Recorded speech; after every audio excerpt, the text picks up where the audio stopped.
Somewhere right now, a trader is staring at a screen, watching silver move up to 0.14% and thinking one of two things. Either this is the beginning of something, or this is the end of the quiet before something much worse. The number itself sounds small, 2%. You've probably lost more than that fishing around in your couch cushions, metaphorically speaking.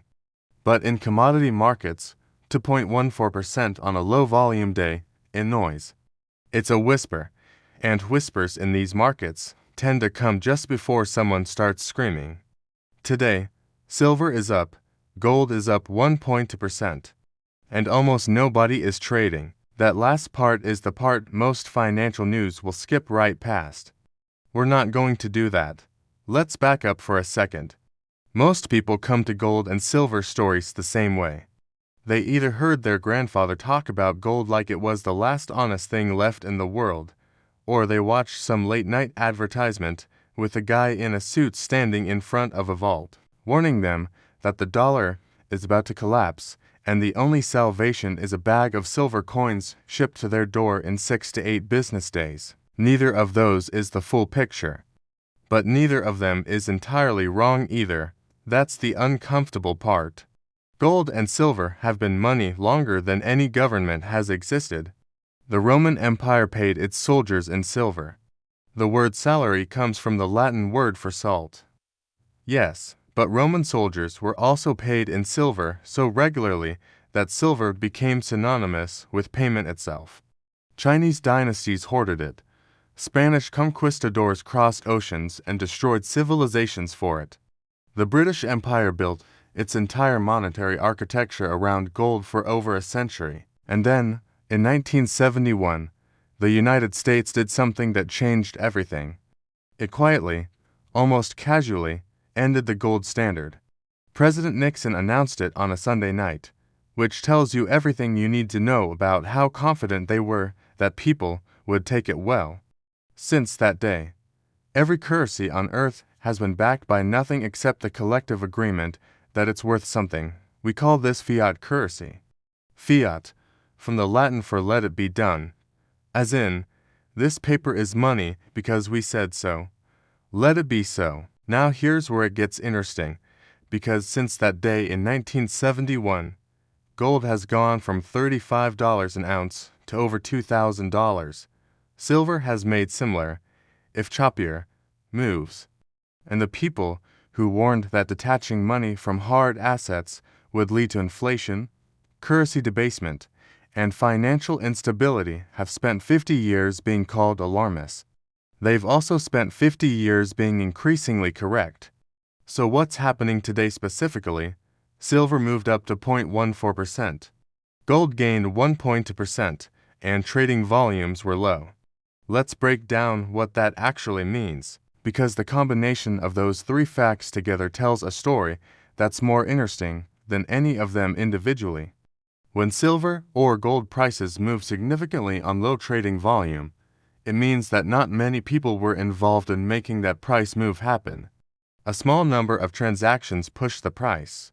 In normal markets, you want to see high volume behind a price move. High volume means conviction. Lots of buyers and sellers all agreeing that yes, this new price makes sense. Low volume means something else. It means the market is thin, illiquid, like trying to read someone's mood from a single text message. A 2% move on low volume can mean a few things. It could mean that there were very few sellers, so buyers didn't need to compete hard, and prices drifted upward almost by default. It could mean that some institutional player made a significant purchase and there wasn't enough counter-pressure to absorb it. Or it could mean that the market is in a waiting posture, holding its breath, watching something else that hasn't fully revealed itself yet. Right now, markets are watching several things simultaneously. Central banks around the world are at an inflection point with interest rates. Geopolitical uncertainty hasn't gone anywhere. Inflation, depending on whose numbers you trust, is either under control or simply hiding.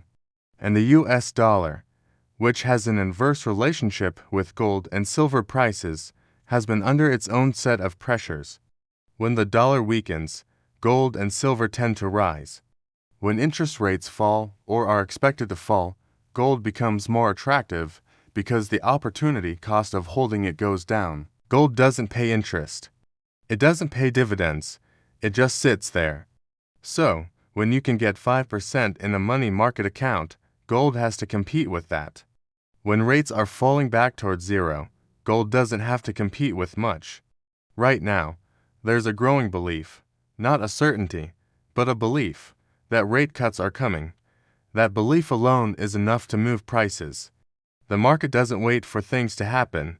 It prices in what it thinks will happen. And sometimes it prices things in 6, 12, 18 months early. Now here's where silver gets its own separate story, because silver is not just gold's cheaper cousin. Silver is something stranger and more complicated.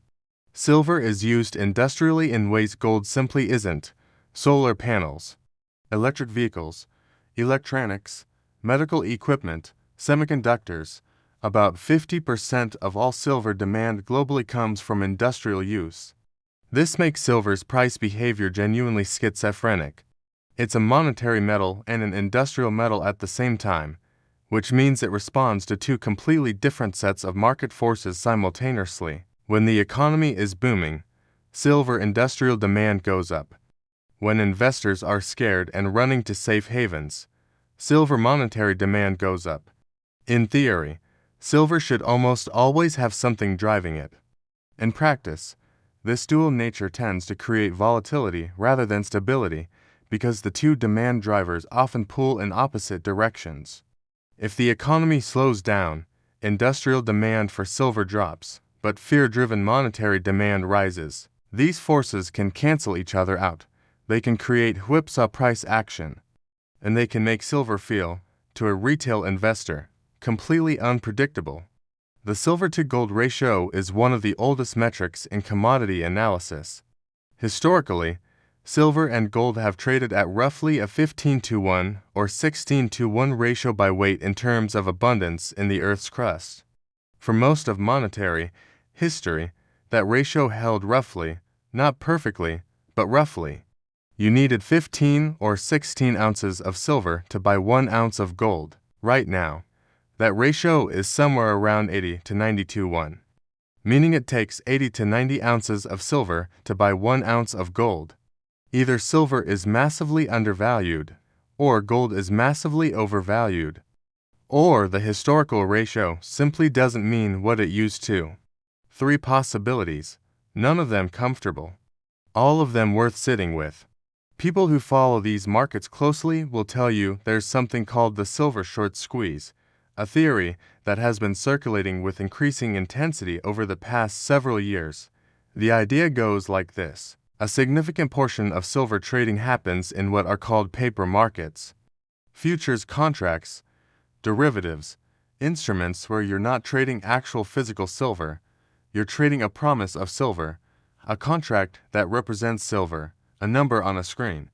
And the argument, supported by some data and contested by other data, is that the amount of paper silver trading dwarfs the amount of physical silver that actually exists to back it. If that's true, then the silver market is operating like a bank that has lent out more money than it holds in deposits.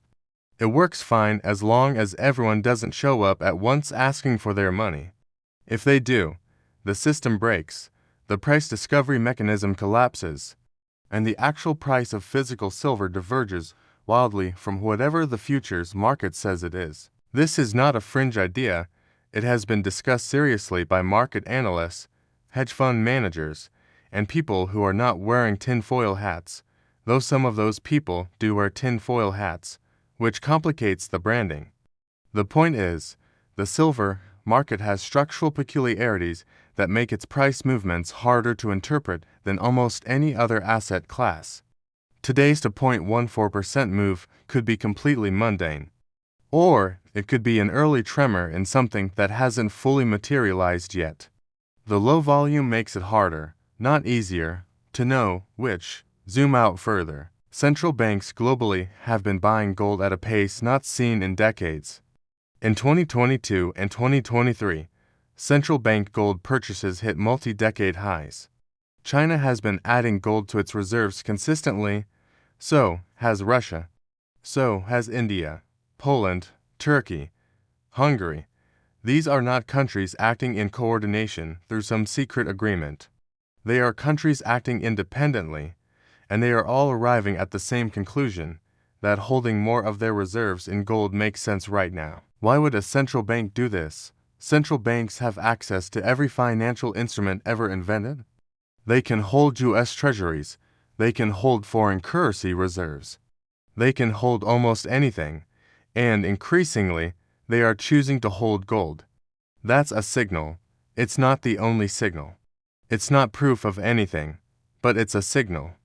The implicit argument these central banks are making with their purchases is that they trust hard assets more than they trust paper promises right now. That's a remarkable thing for a central bank to communicate, even silently, even through behavior rather than words.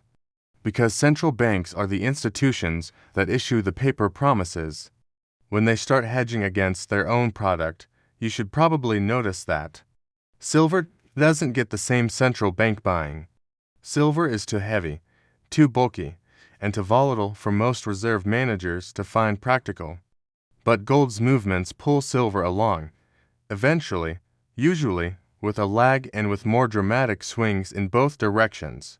Here's the irony that doesn't get enough attention. Retail investors have been piling into gold and silver ETFs, which are funds that hold gold or silver on your behalf and let you trade it like a stock. The pitch is that you get the benefits of owning gold without the inconvenience of actually owning gold. No storage, no insurance, no heavy boxes, just a ticker symbol. The problem that some analysts point out is that in a genuine financial crisis, the thing that makes gold valuable is precisely that you actually own it, a physical claim on something real. If the system is stressed enough, paper claims on gold may face the same problems as every other paper claim.